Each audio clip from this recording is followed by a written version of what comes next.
Muy buenos días, buenas tardes, buenas noches, donde quiera que estén. Volvemos a la tertulia del martes. Les habla su anfitriona María Victoria Cristancho.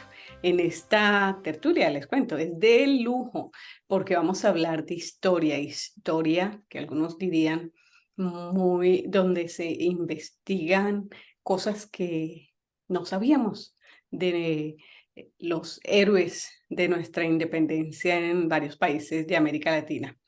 Y vamos a conversar con una mujer colombiana de origen, con muchísimo tiempo aquí en el Reino Unido y quien además es escritora, cineasta, investigadora. Sin más, pues estamos hablando de Patricia Díaz.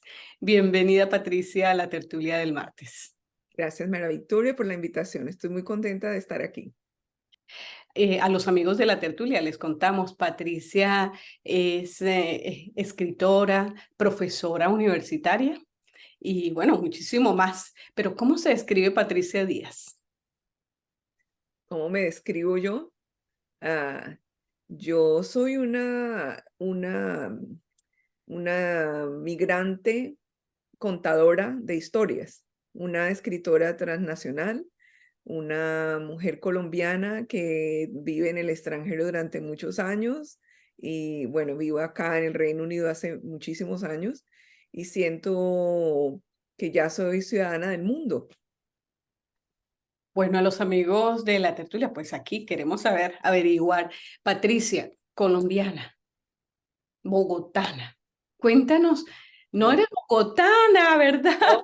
no, soy caleña. Nací en Cali, Caleña, actualmente en ¿verdad? Cali, crecí en Barranquilla y después Uy, llegué a Bogotá al final, ya cuando 10 años después me fui de Colombia. O sea, soy un increíble. poquito de todas partes de Colombia, sí. Bueno, y entonces eres salsera además. No muy salsera porque hija de cachaco. O sea, A ver. O sea pero que sí tenía algo que ver, ¿no? Sí. sí, bueno, la salsa me gusta, pero yo soy un poquito de todas partes de Colombia, sí. Soy, Cuéntanos, ¿qué recuerdos tienes de esa vida en Colombia y cómo sientes que esa no sé, regionalidad, si se quiere, te ha influido a ti? bueno, yo creo que fue la primera experiencia de culturas diferentes, porque Colombia tiene la gran fortuna de tener culturas diferentes en cada esquina, en cada departamento. Entonces, vivir en esas culturas ya me hizo tener esa curiosidad por los otros, ¿no? Por los dialectos, las costumbres, los usos. Es muy diferente la costa al valle. Son regiones muy diferentes realmente y culturas diferentes. Y yo creo que Colombia tiene esa gran fortuna, que a veces no apreciamos mucho, pero que realmente es una presentación y una introducción a lo que es vivir en una cultura diferente. Sí. Ahora, naciste en Cali. Cali es un lugar conocido por la salsa, pero también por los escritores, ¿no? Mm, Bueno, Cali era una ciudad muy cultural. En los años 60, 70 fue donde se fundó la tertulia, que entre otras la fundaron dos mujeres, porque son las mujeres vi una exhibición cuando estuve allá, una exposición donde se incluía la historia de cómo empezó la tertulia, y son dos mujeres muy conocidas ahí. Desafortunadamente no recuerdo sus nombres, pero junto con otras mujeres que manejaron la cultura en Colombia, como Gloria Sea, como Fanny Mique, artistas y escritoras como Fanny Huitrago, eh, que empezaron en esa época. La Cali era vista en los 60 y 70 como, como un centro cultural, además de, pues más que todo, como un centro cultural alternativo, fue muy fuerte, ¿no? Sí. Y en algo, bueno, obviamente tú eras una bebé en esa época, ¿no? Pero supongo que tuviste la oportunidad de sentir esa onda literaria de la región, ¿no? Bueno, un poco, mi generación ya, nosotros somos hijos de García Márquez realmente, y después eso se perdió en el Valle, ¿no? Y a mí me gusta mucho la cultura popular, pero también pienso que Cali perdió mucho con esta especie de, ¿cómo diría yo? Como con esta especie de mercadeo que se ha hecho con la salsa y con la cultura popular. Dividió como la cultura entre la cultura popular y la cultura un poco más alternativa y plástica, ¿no? O más rayo, ¿no? Y perdió como ese cultivo, caldo de cultivo de todo. El teatro, por ejemplo, yo fui muy amiga de Enrique Buenaventura. Él fue mi maestro con Santiago García porque yo hacía teatro en Colombia y Enrique Buenaventura con el TEC, que es el Teatro Experimental de Cali. Realmente era único, era un lugar único en Colombia, era o la Candelaria o el TEC, antes de que empezaran los grandes otros teatros comerciales, ¿no? Entonces era un foco de cultura y muy creativo, había actores, había escritores, había artistas plásticos, y eso fue decayendo hasta que solamente se empezó a tener la salida de la salsa, bueno, que me parece magnífico y muy bueno también, pero creo que también es hora como de revivir que Cali es un foco cultural. Y el año pasado, este año, realmente Cali fue la ciudad invitada a la Filbo, que es la Feria Internacional del Libro en Bogotá, que es es enorme, enorme. Y ellos crearon un nicho para representar a las ciudades del país y incluirlas en su cultura de libro. Cali fue la invitada central y yo creo que después de Medellín, Cali es el centro cultural más importante. Está Bogotá, Medellín y Cali, Sí. ¿no? Pero todavía... Ahora, de esa vida juvenil, digamos, en Cali, o sea, que tienes algún recuerdo particular que te hubiese marcado? No, porque yo no viví en Cali, yo crecí en Barranquilla. Yo Bueno, tenía 2 meses, fui para Barranquilla, me llevaron de niña. Y de Barranquilla sí que tengo claro, yo estuve ahí hasta los 15 años en Barranquilla. Yo soy muy costeña de corazón, adoro la costa y pienso que es una cultura maravillosa. Mis recuerdos más hermosos son los del carnaval, porque el carnaval era realmente un carnaval popular, ¿no? Y yo me acuerdo, estoy escribiendo algo sobre eso de que yo quería ser reina de belleza y yo le decía a mi papá que me sacaran el carro de él a dar vueltas y quería que me pusieran una banda que dijera mi nombre y entonces mi papá me preguntó, pero tú con ese cabello que tienes, yo tenía el pelo cortico y todo parado, me dijo, lo único que puedes ser pareces un coco, entonces eres Miss Coco. mis cocos. Yo sentía mucho, me sentía muy mal porque yo decía, no, pero ¿cómo así? Yo quería hacer otra cosa, ¿no? Sin embargo, mis cocos los rescato y yo siempre quise ser como la reina del coco, ¿no? Mis cocos, salir a la calle y estar con las reinas de belleza en las carrozas y todo esto. Y recuerdo muy, muy particular que era una fiesta popular muy grande, que también eso se ha perdido en Barranquilla, ahora ya es otra cosa, mucho más comercial, ¿no? Y eso está bien por parte, pero por otra parte nosotros nos disfrutábamos la fiesta, ¿verdad? Y yo lo que recuerdo es, por ejemplo, ver a la muerte que venía bailando con la guadaña y la muerte te sacaba a bailar y todo el mundo salía corriendo porque nadie quería que lo sacara a bailar la muerte. Claro. ¿No? Y yo salía despavorida corriendo y me llevaba lo que fuera por delante con tal de que la muerte no se me acercara, ¿no? Recuerdo muy bien, los carnavales eran muy lindos y eran muy populares, se tiraba maicena, ¿no? Era, como dicen allá, una recocha muy chévere. Bueno, y cuéntanos un poco, ¿cuándo la literatura te picó? Sí, pues realmente nosotros, mi generación creció bajo la influencia de García Márquez, ¿no? Porque Gabo realmente, yo me acuerdo haber leído los cuentos de Gabriel García Márquez en el suplemento literario de los periódicos. Y en esa época él no era tan famoso y le publicaban sus cuentos había una separata especial que venía con el periódico y ojalá eso se volviera a dar porque era una maravilla. Yo creo que nosotros nos educamos con eso. Y García Márquez fue el primer escritor colombiano que se vendía junto con los Malboros en la esquina. Eso fue el gran descubrimiento para la generación nuestra, que un escritor hablara de las cosas que eran nuestras y que lo hablara de esa manera tan hermosa, usando un vocabulario tan maravilloso. Yo creo que eso es realmente un regalo pues que la cultura colombiana realmente, después de eso fue el evento clave, o sea, cambió todo, ¿no? Él nos dio una forma de identidad que después también fue un problema, porque pues un poco se trata de matar al padre, ¿no? Como dijo también Juan Manuel Vázquez, ¿no? Que escribió un libro sobre el problema de tener semejante figura enfrente como papá, digamos, literario, ¿no?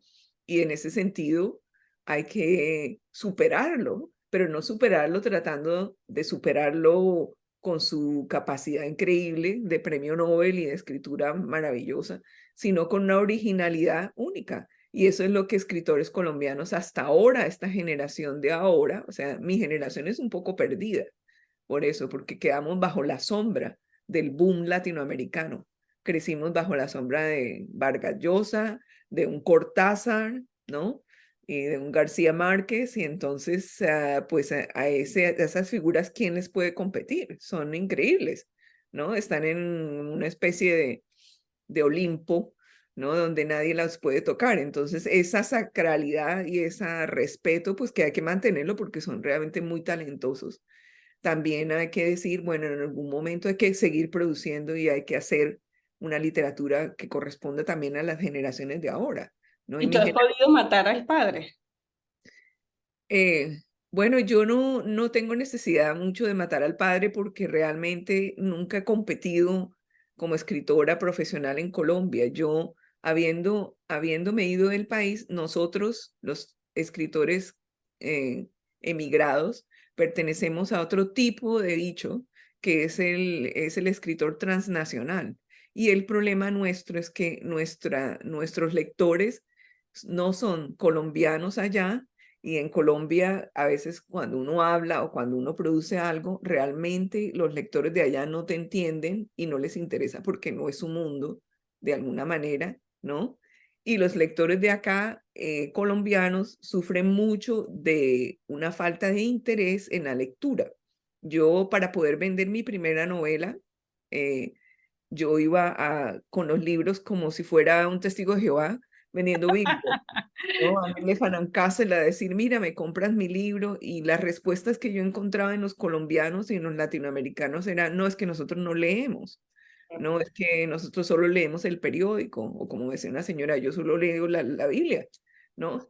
Entonces, los colombianos en el exterior, mucha gente no lee lo que pasa, ni se escribe sobre nuestras vidas acá, ¿no? Y Pero ese tú es. has trabajado en eso también, ¿no?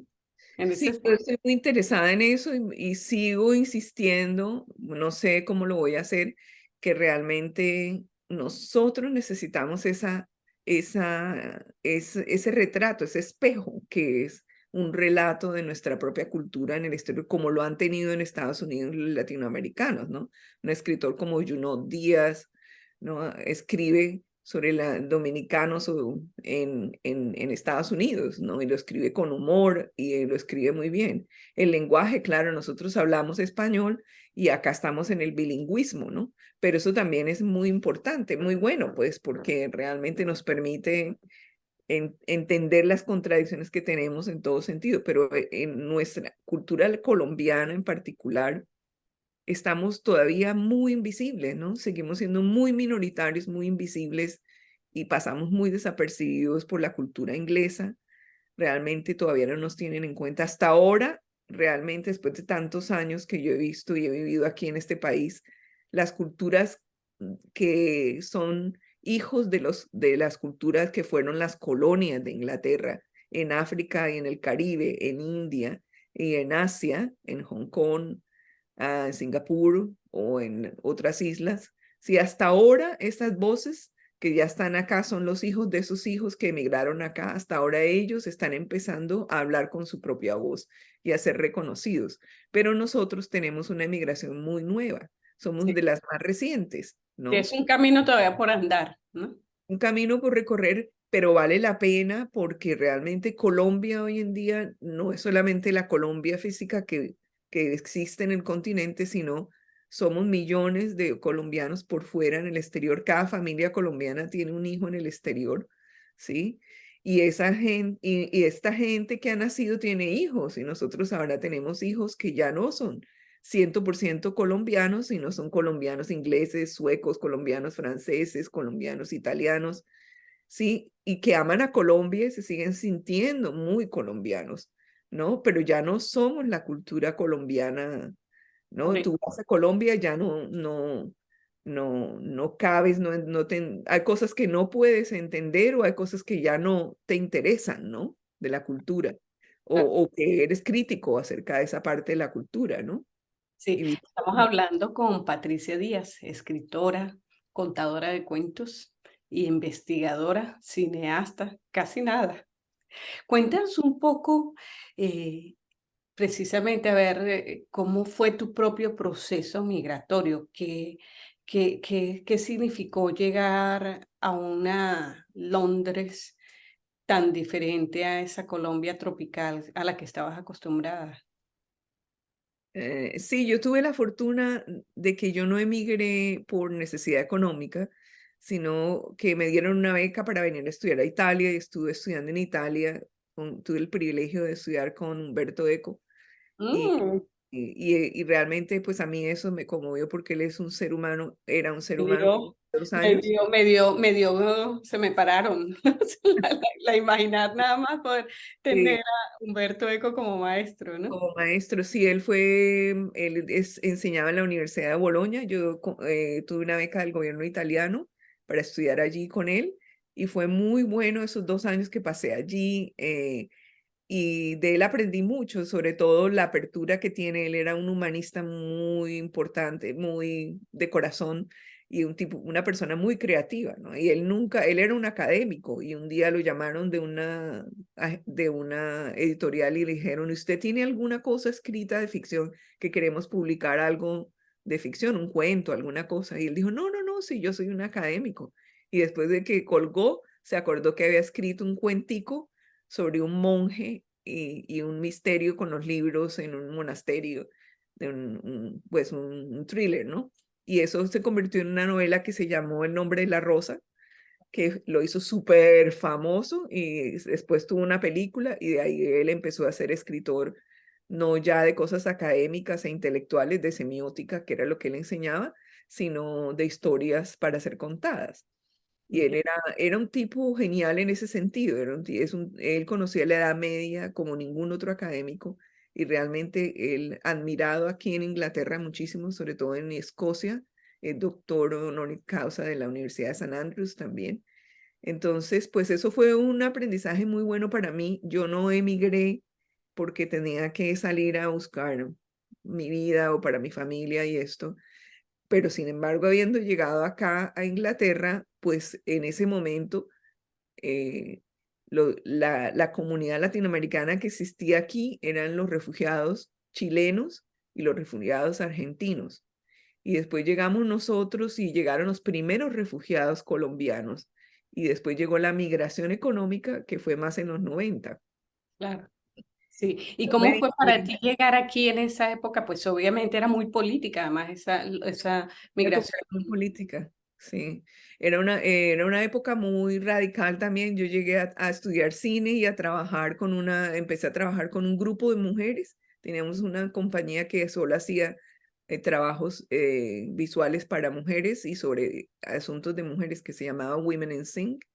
Y trabajé también en la Casa de la Cultura de la Casa Latinoamericana cuando empezó y éramos muy activos en la comunidad. Pues tuve la ocasión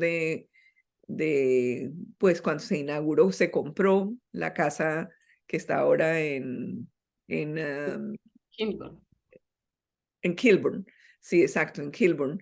Ese lugar, me acuerdo cuando el GLC, que era la organización que coordinaba la alcaldía de Londres, nos dio el dinero a la comunidad latinoamericana para comprar esa casa. Wow, vaya logros, ¿no? Sí, fue estupendo, eso fue un momento muy importante.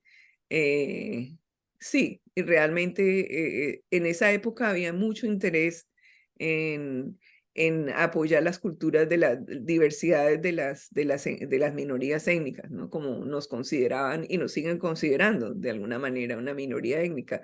Pero el reconocimiento de nuestra cultura en la cultura inglesa ha sido muy como muy lento, ¿sí? La comunidad colombiana y la comunidad latinoamericana se conoce más por la música, ¿no? Y por la salsa, el baile, por todo esto, ¿no?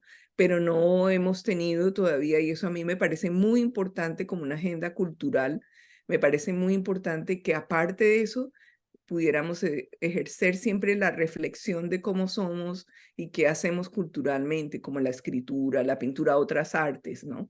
Sí. Para que no nos quedemos también ahí anquilosados como que bailando salsa y cumbia toda la vida, pero no, Que vale, pero vale muchísimo y es hermosísimo y bellísimo, pero también hay otras manifestaciones y sobre todo manifestaciones de reflexión de la identidad nuestra. Mientras nosotros no hablemos o escribamos o cantemos sobre la historia nuestra acá, cómo nos va, pues todavía no estamos como muy, o sea, no tenemos como una identidad clara, ¿no? Porque no todo, nosotros lo sabemos, no todo es bailar y rumbear. O sea, aquí claro. se trabaja durísimo, los colombianos trabajamos durísimo aquí, ¿no? Y tenemos problemas gigantescos, ¿no? Una de las cosas que yo siempre digo es que hay que reconocer el duelo migratorio, es que nos vinimos aquí, dejamos allá nuestras familias, nuestra lengua, nuestra cultura. Eso es un trauma muy duro para Sí. cualquier ser humano, ¿no? ¿Y cuál fuese, hay alguna cosa que te siga moviendo del de ser migrante, el estar aquí tú personalmente? Sí, yo quisiera que, bueno, hay cosas muy buenas porque yo me he integrado muy bien. Yo aprendí inglés, sí que muchos colombianos a veces no aprenden bien el inglés y se quedan por fuera. Y yo creo que es muy importante meterse también en el mundo inglés y aprender las cosas del mundo inglés, ¿no? Y aprovechar la educación y aprovechar muchas cosas que uno puede hacer aquí, ¿no? En cambio de estar un poco yo le tengo un poco de miedo a la guetoización, ¿no? Que todo el mundo no haga sino salir con colombianos y estar con colombianos todo el tiempo. Aquí hay gente de todo el mundo, culturas de todo el mundo. Yo he conocido aquí, yo tengo amigos de Irán, amigos de Turquía, amigos de Grecia, amigos hindúes, ¿no? Y tú eso te va abriendo hacia otras, estamos en un mundo muy grande, ¿no? Entonces no es solamente quedarse en el mundo pequeñito de Colombia o de América Latina, ¿no? Y eso me parece muy importante, sobre todo para los jóvenes, ¿no? ¿De qué no has escrito, Patricia? De que no he escrito uy, es Y que difícil. Yo, quieres escribir, mejor dicho, que está ahí, para luego hablar de lo que sí estás bueno, yo escribiendo. llevo yo he vivido 40 años en Inglaterra y todos esos años he escrito diarios, ¿no? Entonces tengo la documentación de mis diarios de estos años pasados aquí y, y he estado tentada a botar los diarios y no más, porque esos cuadernos que hacen ahí, ¿no? Y ahora quisiera volver a escribir una memoria autobiográfica de mi experiencia de haber vivido acá estos años y cómo ha sido mi proceso acá, ¿no? Y no necesariamente tiene que ser pegado a mí 100%, sino también puede ser una memoria donde incluyo otras cosas que son los eventos los eventos, por ejemplo, como cuando dejaron libre a Mandela, por ejemplo. Eventos históricos que hemos vivido acá también los colombianos, ¿no? Todo lo que hemos pasado acá, incluyendo el Brexit. Sí, porque creo que es hora de hacer un poco de recuento de lo que yo he vivido. Sí, pero hablando de recuentos, te ha tocado una aventura súper especial y escribir de una amiga de Simón Bolívar, el Libertador, Mary English, ¿no? Sí, Cuéntanos un poco de lo que ha significado, primero como a nivel personal, ese encuentro con esa supermujer tan especial, cómo llegaste a ese proyecto y bueno, que mucho que contar sobre eso, ¿no? sí, sí. De hecho, Yo estuve en una exhibición en la Biblioteca Británica, en una exposición, perdón, de la Biblioteca Británica, donde había un mechón de cabello de Bolívar. Entonces yo dije que le había mandado a esta mujer que se llamaba Mary English de recuerdo después de su muerte. Entonces yo pensé inmediatamente, pero que esta mujer, ¿quién es? Nadie ha mencionado nunca su nombre, ni en Colombia ni aquí en Inglaterra. Y me puse a investigar y resulta que en ese momento la familia de Mary English, que vive todavía aquí en Inglaterra, había donado finalmente o vendido la correspondencia de Mary English a la Biblioteca Británica, después de muchos años de que esos baúles donde estaban todos esos documentos y esa correspondencia había permanecido escondido 200 años en el ático de la familia de ellos, porque en las cartas se revelaba que realmente la paternidad y la descendencia de la familia era de otra persona y no del hombre de la línea que ellos pensaban que descendía. Wow, Entonces, el chisme inglés. Sí, el inglés. sí, y ahora pues claramente en estos años, eso fue hace 10 años y ya pues no importa tanto ese tipo de problemas familiares, pero ellos, la familia no quiso muchos años dejar leer estas cartas y la correspondencia incluye también documentos que tienen que ver con el proceso de la guerra de independencia de Colombia y de América Latina, de España. Claro. Fueron Ahora, varios. ¿Mary English era amiga o era novia?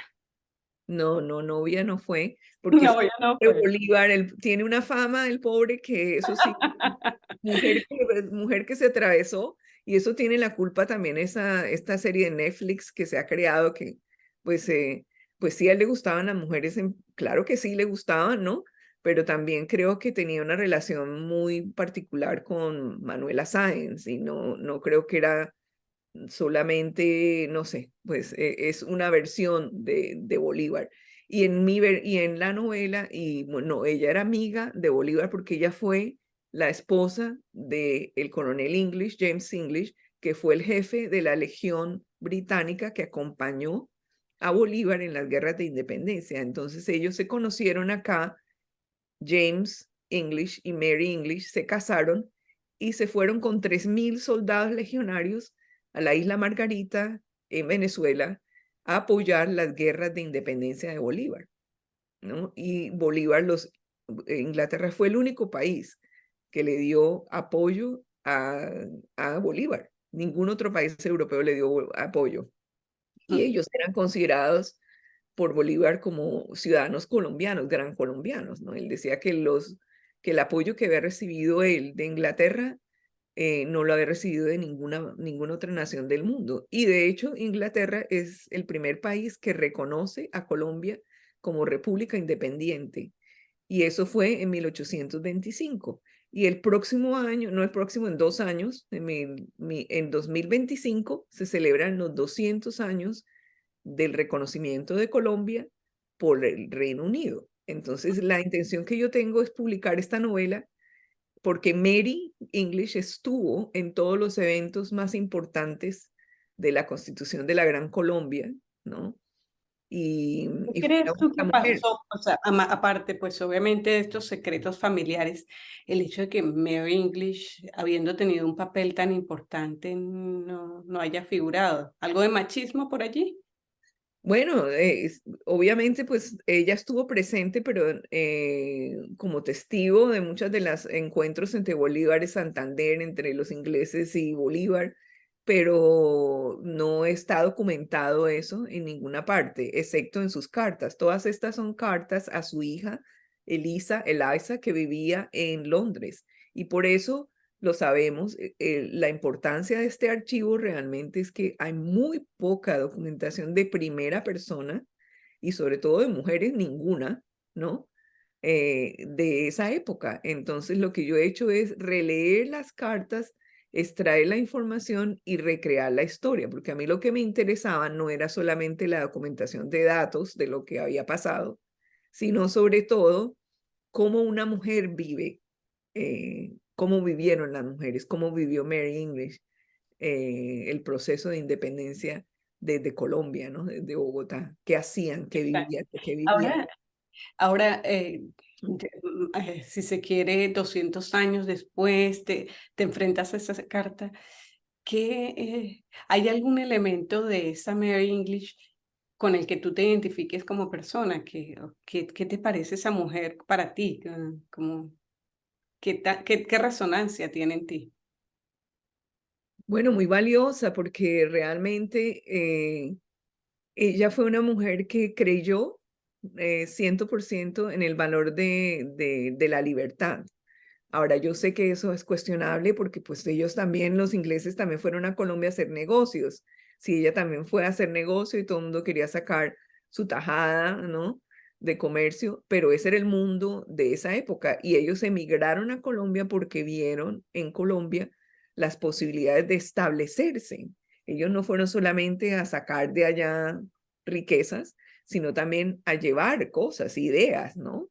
Y a ser parte de esa sociedad, ¿no? Y yo creo que a mí lo que más me conmueve de una mujer como Mary English es su valor para hacer esos viajes, o sea, atravesar el océano Atlántico, eso no es cualquier bobada, eso es un viaje muy duro, ¿sí? Subir por el río Magdalena con mercancía y llevar, ¿no? Después, esa es la segunda parte de su vida. Ella primero fue parte de la Legión y después fue como comerciante y allá se quedó, ¿no? Y subió por el Magdalena, ¿no? Y después del Magdalena Honda hasta Bogotá, eso era dificilísimo. Y después se fue para Cúcuta y compró, el esposo pues compró una hacienda de cacao y se volvió una hacendada de cacao. Y el Wow, cacao no les dio y quedaron en la ruina con el cacao por las guerras interinas muy parecidas a lo que hemos vivido en Colombia siempre, ¿no? sí, Entonces es una voz que habla desde, es una voz del pasado que sigue hablando de las cosas que pasan en nuestro país, ¿no? claro. Ahora, tú te dedicas muchísimo tiempo a escribir y ¿a qué más? O sea, tú manejas unos tiempos muy especiales porque además tienes una religión, sigues una cultura muy bonita. ¿Por qué no nos hablas de eso? Ah, ¿te refieres al budismo? Sí. Sí, yo he estado muy interesada en esa práctica. Yo me sentí, hace muchos años me sentí un poco perdida, que iba a tener una hija y no sabía qué valores iba a darle a mi hija acá, una mujer que, como yo, colombiana, creciendo en el extranjero, y empecé a buscar cómo calmar mi ansiedad, ¿sí?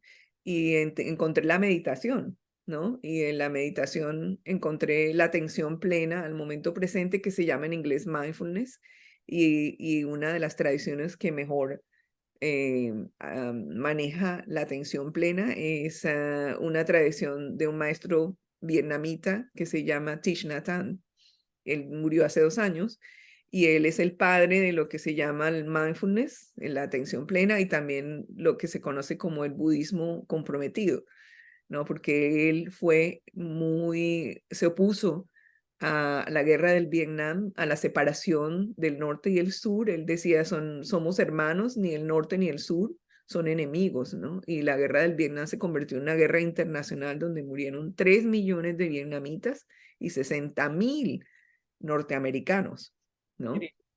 Y él siempre sostuvo la paz, que la paz era necesaria alcanzarla a todo costo, ¿sí? Y para mí fue muy conmovedor encontrar eso porque a mí también me resonó mucho con Colombia, ¿no? Es muy parecido. Él siempre dice, no hay camino a la paz es el camino, ¿no? También dice, si no hay paz en ti, es muy difícil que haya paz en el resto del mundo, ¿no? Primero paz en ti y después en el mundo, ¿no? Entonces, y él siguió dentro de una tradición vietnamita de budismo, ¿no? Las enseñanzas del Buda. Y yo me suscribí, pues hace 25 años practico con ellos y me ha hecho mucho bien. La meditación me ha hecho mucho bien, sobre todo para poder vivir en una cultura diferente y para poder estar uno, centrarse en uno y poder uno realmente tener un poco de paz. Sí. Y hoy, después de este paseo, ¿cómo te sientes? después de este resumen, ¿cómo es hoy Patricia? ¿Cómo soy yo? Bueno, yo ahora estoy muy interesada en varias cosas. Por ejemplo, el proyecto que tenemos aquí, del cual haces tu parte, Diáspora Mujer, me parece que ha sido un proyecto muy hermoso y llevamos 10 años trabajando.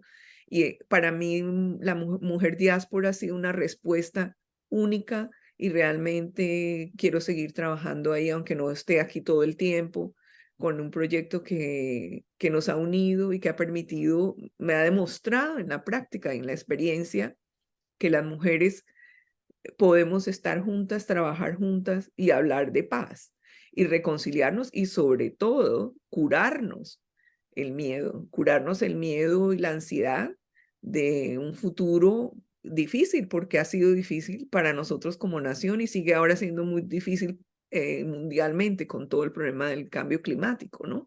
Pero esa experiencia, por ejemplo, para mí ha sido muy, muy vital y creo que esto ha sido realmente un éxito, lograrlo en el mejor sentido de la palabra. Éxito no se refiere a conquistar, no sé, fama ni nada. Esto se refiere a la constancia y al efecto que ha tenido en las mujeres que se han acercado al grupo de Diáspora Mujer y han trabajado con nosotras, ¿no? Entonces eso me parece muy, muy valioso. Yo ahora trato de vivir el invierno en Colombia y regresar acá en la primavera y el verano, un poco una vida de estrella de cine, pero, pero realmente también me parece que Colombia es un país maravilloso y lo que más me gusta de Colombia es la gente. O sea, yo creo que la creatividad y la alegría y la falta y la abundancia de buenas intenciones está muy presente. Puede ser un país muy violento, estoy de acuerdo, pero al mismo tiempo siento que estamos apenas comenzando un proceso de paz que va a tomar mucho tiempo, ¿no? Y que tenemos que aprovechar esta ocasión, porque es que hay que dejarle el legado que tenemos que dejarle a las generaciones siguientes, es que sí se puede. Yo ahorita viendo esta semana la semana pasada, los 50 años del aniversario de Salvador Allende y del golpe de Estado a Salvador Allende. Y me conmovió, yo tengo muchas amigas chilenas y me conmovió una imagen que mandaron de allá, que eran todas las mujeres chilenas con antorchas en la calle diciendo, nunca más, que no se repita esto, nunca más. Y eso es lo que tenemos que hacer en Colombia, no más violencia, tenemos que parar esto, tenemos que cuidar a los jóvenes, que en Colombia haya 35% de mujeres cabeza de familia, donde los hombres y de los padres no están tomando, hombres no toman responsabilidad. Eso dice mucho de la masculinidad, de por qué es que, qué les pasa a los hombres colombianos, por qué no pueden mirar su masculinidad. Es esto parte del patriarcado, ¿no? Que hemos llevado tan adentro que ahora ya ellos decidieron reproducirse, pero no tomar responsabilidad por sus hijos. Es una cosa muy extraña. A mí esas cosas me parecen muy importantes para el proceso de paz, precisamente. Ahora, bueno, ya terminando en esta super conversación con Patricia Díaz, se viene un evento muy especial y es que volvamos al tema de Mary English. Sí. Cuéntanos un poco, vamos a ver un evento en el que tú vas. Aquí nos adelantamos, pero allá vamos a ver más cositas, ¿no? Sobre Mary. Gracias. Gracias por invitarme, porque sí, el 13 de octubre a las 6:30 en el Consulado de Colombia, aquí en Londres, voy a presentar la investigación que he hecho alrededor de esta mujer Mary English, ¿no? Yo vine a vivir a su país y ella se fue a vivir al mío y ella se quedó allá, murió en Cúcuta, sí, está enterrada, nadie sabe dónde, sí, entonces yo hago el proceso de migración reversa, ¿no? Yo hablo de ella como una migrante inglesa que se fue para Colombia. Y yo me vine para acá, para su país, y ahora le doy la voz a ella para que me cuente cómo es la vida de ella en Colombia, ¿no? Entonces, el 13 en el consulado colombiano, maravilloso sería que me acompañaran para contarles más sobre la investigación de Mary y pues para charlar y qué preguntas quieran hacer y para continuar estas conversaciones. Sí. Y veo que tu tacita es así como muy, muy inglesa, muéstrame un poquito. A Es lo una Harry. taza francesa. Sí. Te la escogiste, yo sé que no es tuya, pero ¿por qué escogiste esa y no otra? No, porque me parece muy abundante. O sea, aquí es de estas tazas de té que no se terminan nunca, que era una cosa que a mí me impresionó cuando yo llegué aquí a Londres, ¿no? A Colombia, de Colombia, que nosotros no tomamos esas tazotas de té, y menos con tanta leche, ¿no? Entonces, que era como apabullante. Y hoy en día, cuando tengo algún problema o quiero relajarme, ¿qué más que una taza de té? Mejor que el café colombiano a veces. ¿Verdad? Bueno, gracias Patricia, Patricia Díaz, escritora, cuentista, bueno, y sobre todo, pues mujer diáspora. Gracias por habernos acompañado en esta tertulia. Y muchísimas gracias por invitarme. Bueno, y nosotros nos vamos la próxima semana, regresamos con otra tertulia aquí